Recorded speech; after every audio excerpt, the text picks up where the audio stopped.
Hey there, Christopher Thunder from the World's Dirtiest Workshop and Rider of the Storm.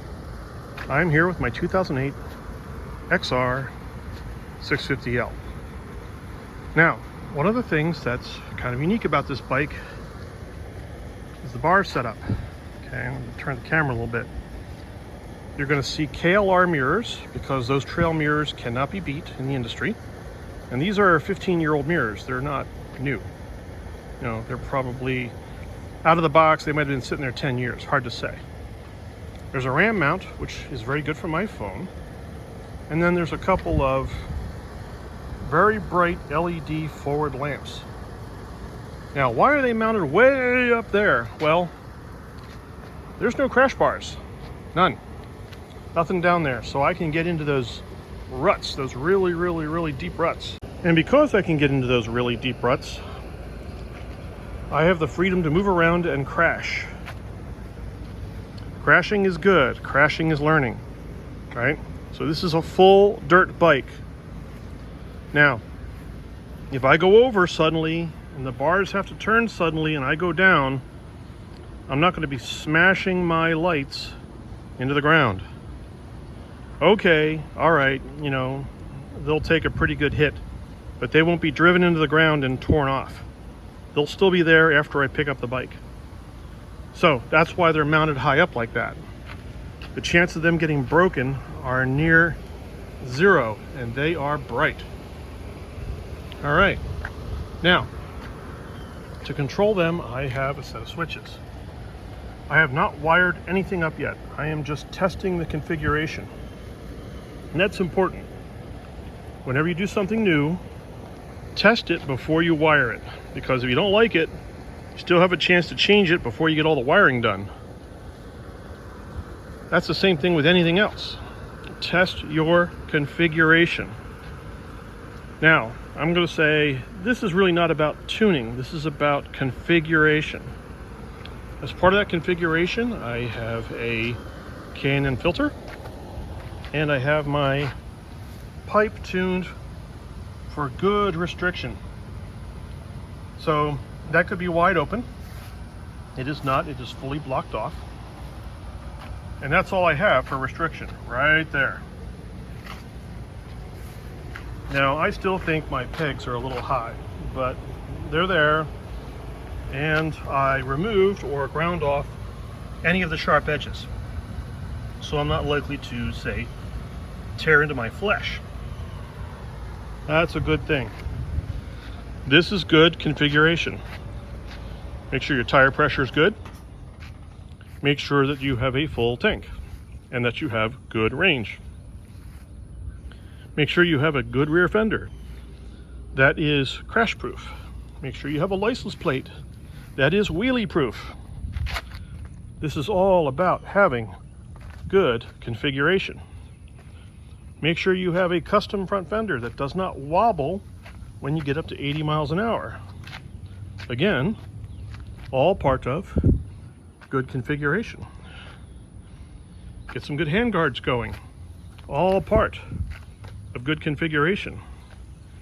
Integrate your turn signals wherever you can. My turn signals are right here. And way back here, tucked into here. All part of good configuration. Make sure you have a really tough seat skin. Again, all part of good configuration. Have a really good tank bag. Keep all your stuff. In there somewhere is my toll tag and my tracker. All right. Make sure, I shouldn't have told everybody about where my tracker was. Well, I guess I'm going to have to move it. All right. It's all part of good configuration. Okay, I'm figuring out if my RAM mount can actually take a video. I can't turn the phone sideways, so I can't give you full HD, but I can give you vertical. So we're going to give this a whirl. Just put the bike in gear here.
roads get a little drier here. I'm actually out in some intermittent rain columns. The problem with a lot of these Texas roads is, I'm on neutral.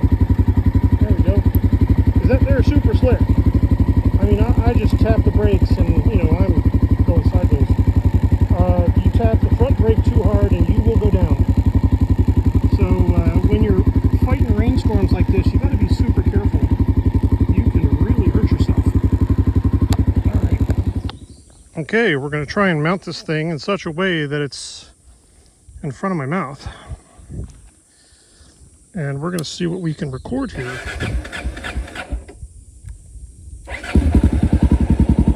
There we go. As long as my lips don't touch the screen, we got video.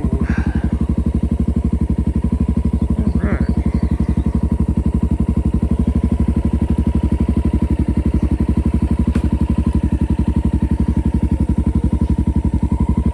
Try and tip it up a little bit.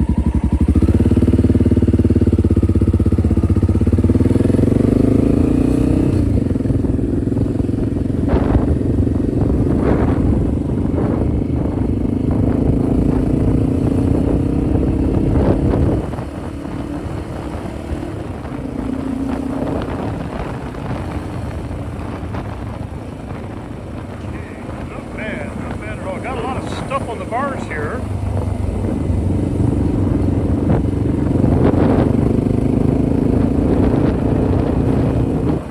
I had to tip this one back because it kept touching this brake line. Let's see when I hit the bumps what it's doing.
Taking on my iPhone here. I just moved it from my bars to my chest.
because I put a 250-pound guy on here and he couldn't sink this thing.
Top of this hill so people can see me.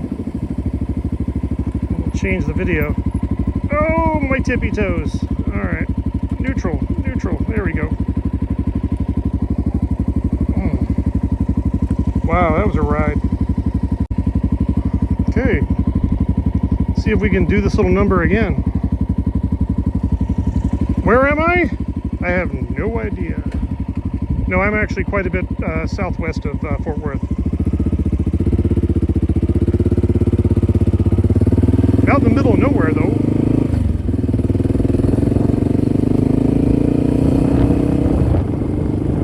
And I got more than 50 miles of gas in me, so I, hey, I can go quite a ways with this. Super big 4-gallon tank.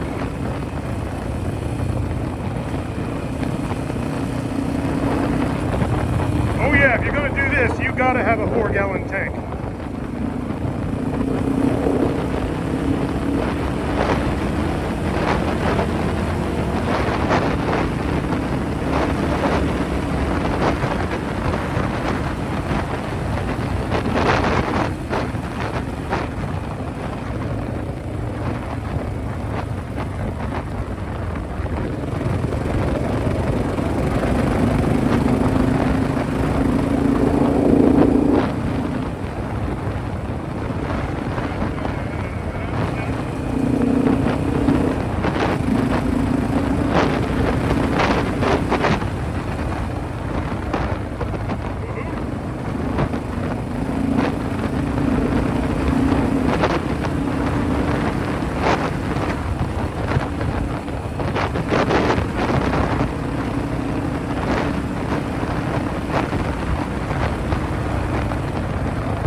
Watch out for those dips because they can be full of water.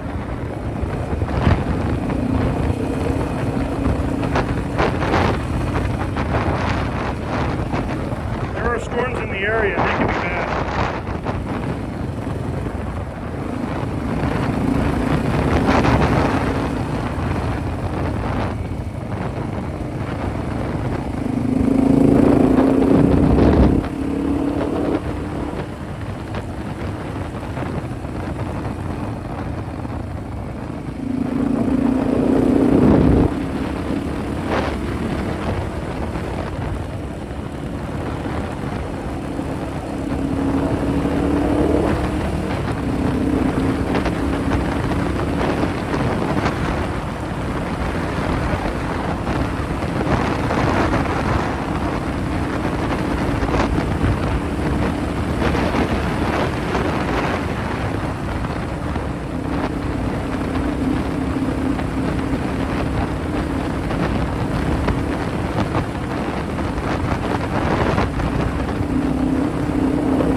prairie dog. Wow, you don't see them very often. Okay, I know where the heck I am. All right.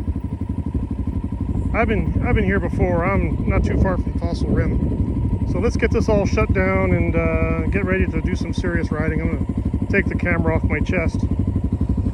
Okay, I have rubber banded the phone to the ram mount. You don't want to trust any mount unless you've got a rubber band on it or a leash, especially with a dirt bike. Get in the dirt, you know, or single track road, hit a pothole, there goes your phone. So, hope you enjoyed my little ride video where the iPhone was mounted to my chest. I'm going to zip up here a little bit. I got a storm I got to outrun, which is out that way. And I got to head back to Dallas-Fort Worth. So, thank you for watching me, Christopher Thunder, and Rider of the Storm, as well as the World's Dirtiest Workshop, which I am not in right now. Thank you, and bye-bye.